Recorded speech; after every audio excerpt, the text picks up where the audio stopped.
Los gobiernos locales, ¿no? Pero básicamente los gobiernos regionales, porque creo, bueno, todos tienen presupuesto. Y algunos millonarios, ¿no? Algunos muy abultados.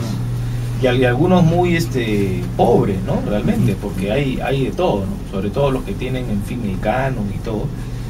Y, bueno, en el caso de las municipalidades, el Foncomún, ¿no? Algunos tienen también más que otros.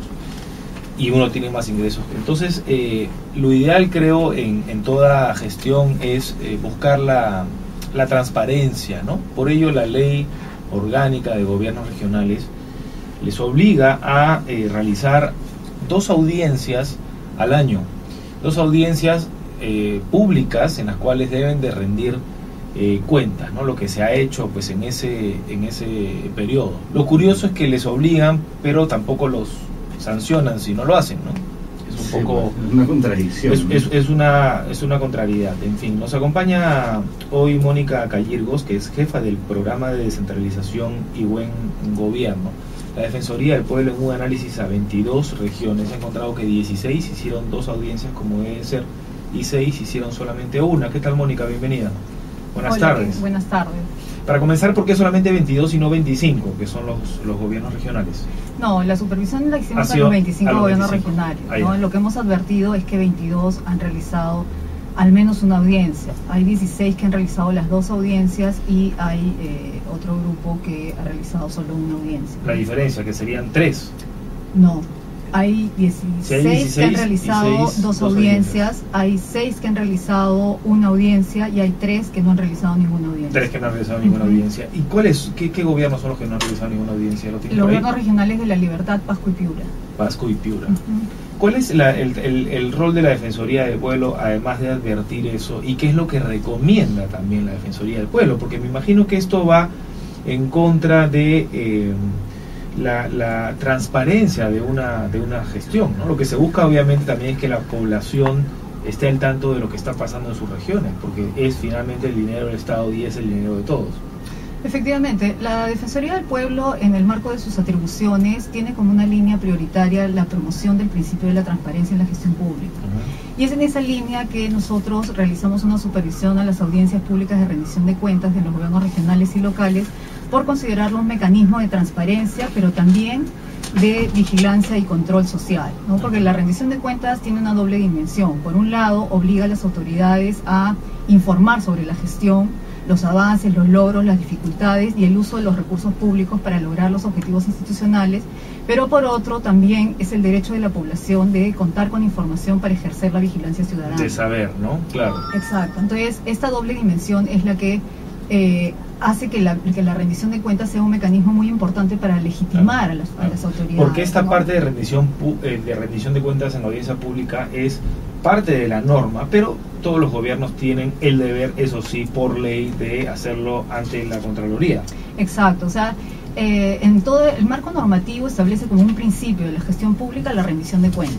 ¿No? Existe rendición de cuentas horizontal, que es la que todas las administraciones tienen que rendir anualmente ante la Contraloría, y las audiencias públicas son un mecanismo para rendir cuentas ante la población, sobre todo en los gobiernos regionales y locales, por el tema de la proximidad.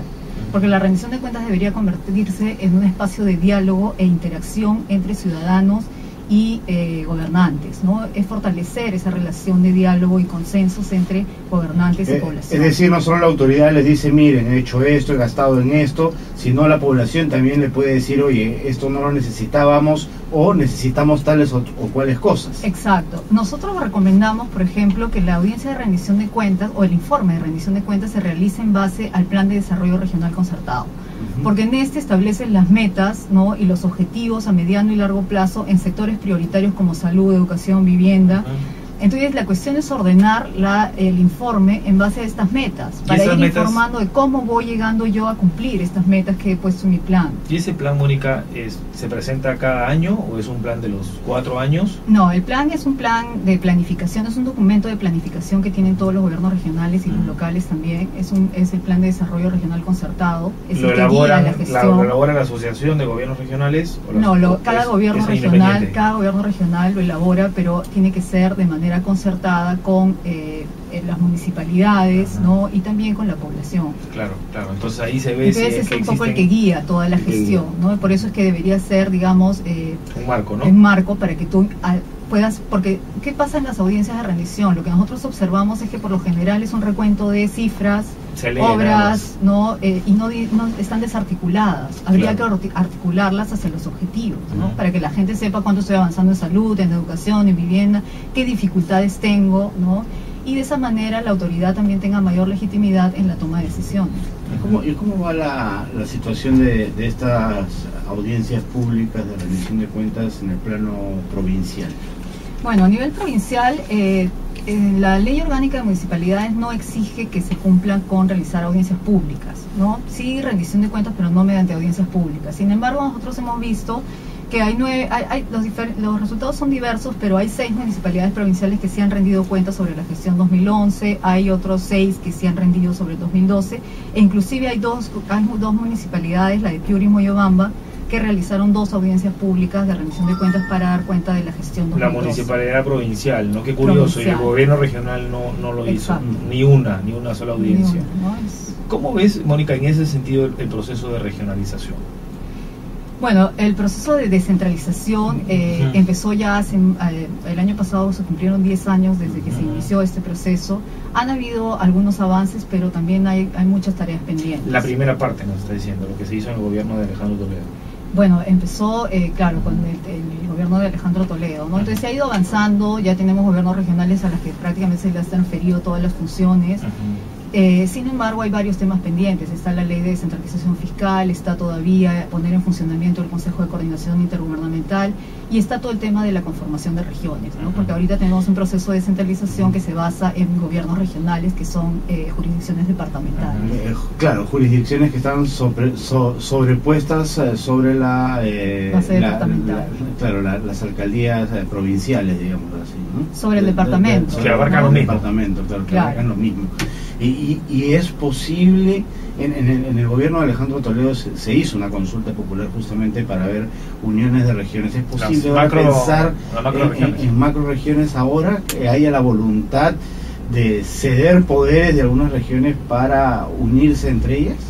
Bueno, en realidad para hablar del tema de la conformación de regiones también hay otras tareas que están pendientes, como por ejemplo esclarecer el marco normativo, ¿no? Todavía uno de los problemas que hubo en la consulta de hace algunos años fue justamente que, por ejemplo, no se tenía claridad de dónde iba a ser la sede de esa región, de esa conformación de esa región, cómo iba a funcionar el consejo, ¿no? Entonces hay varios temas normativos que primero tienen que esclarecerse. Ahora, lo que se está haciendo, entiendo, es promover este tema de las juntas regionales, ¿no? Y de las mancomunidades, para que a medida que hayan resultados exitosos también sea un aliciente para que las regiones empiecen a darse cuenta que juntando esfuerzos, juntando recursos, es posible apuntar hacia un mejor desarrollo. Claro, el problema que había, entre otros, era que una región rica al costado de una pobre no quería compartirse de sus riquezas, ¿no? Claro, ejemplo, pero digamos que no todo, yo creo que el análisis debe ser un poco más grande, ¿no? Porque yo creo que no existe un departamento que sea totalmente pobre o uno totalmente rico. Claro. O sea, la cuestión es ir juntando fortalezas, ¿no? Y suplir las debilidades para que realmente tengas un espacio macrorregional que sea realmente viable en desarrollo, ¿no? Porque así como un proceso de descentralización con 25 gobiernos regionales es un poco complicado. Claro, ¿y tú cómo lo ves en el tiempo? ¿Podríamos pensar en cuánto tiempo que se empiece a dar este proceso ya de manera...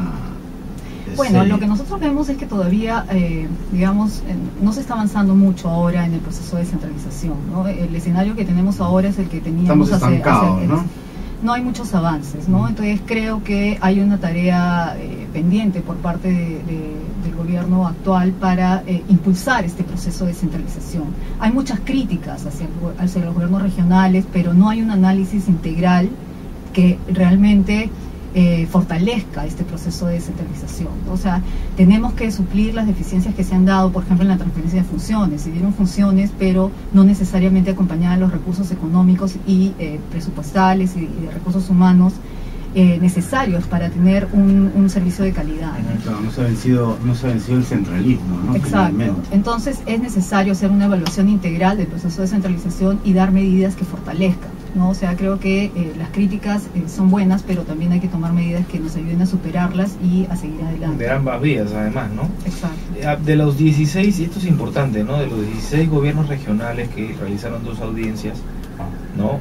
O bueno, en todo caso de los 22 que por lo menos hicieron una, 10 lo convocaron con anticipación, ¿no? 30 días, que es lo que mínimo que se puede pedir. ¿Por qué? Porque es un plazo mínimo razonable para garantizar una adecuada difusión de la audiencia, ¿no? Y promover una mayor participación de la ciudadanía.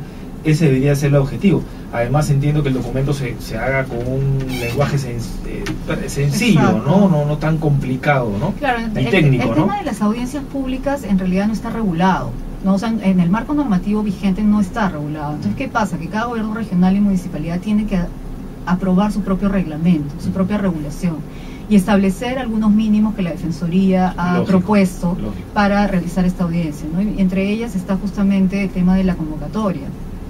Convocar con no menos de 30 días, porque hay que hacer una amplia difusión para promover una amplia participación, ¿no? Si yo realizo una audiencia y la convoco con una semana de anticipación, obviamente o si hago las audiencias en fechas festivas, tampoco voy a garantizar una gran participación. Claro. Y desde el otro lado se ha hecho la evaluación de cuánto interés le pone la población a participar en esto. ¿Hay una participación masiva? Bueno, nosotros también vemos el tema, digamos, de participación ciudadana, y vemos que cada vez hay más interés de la población de participar en los espacios de gestión, ¿no? Hay diferentes espacios que ya están regulados, el presupuesto participativo, ¿no? Los comités de vigilancia, etcétera. Y yo creo que sí hay un interés, pero hay que promover, o sea, la autoridad también tiene que promoverlo para que haya una participación. Tenemos que irnos, ya nos ganó el tiempo, pero ¿hay alguna relación entre esto y los conflictos sociales? Quiero decir, los conflictos no solamente vienen por el tema de la minería, en fin, las cuestiones extractivas, sino también por la desconfianza en sus autoridades. Y la desinformación, ¿no? Exacto. Imagino que eso es lo que también promueve la Defensoría. Exacto, es justamente el promover la transparencia en la gestión pública, porque también es un mecanismo para, digamos, disminuir la conflictividad social. Cuanto más información tenga el ciudadano... Y acercamiento, ¿no? Exacto, cuando tú le des toda la información y él sepa cuáles son tus avances, pero también cuáles son tus dificultades, entonces va a ir contigo en la gestión, ¿no? En cambio, cuando existe todavía la cultura del secreto es más complicado. Gracias, Mónica. Muchas gracias por haber venido. Gracias a ustedes. Cayirgos, jefa del programa de descentralización y buen gobierno de la Defensoría del Pueblo. Pausa, regresamos con más. En opinión, vamos a hablar de turismo.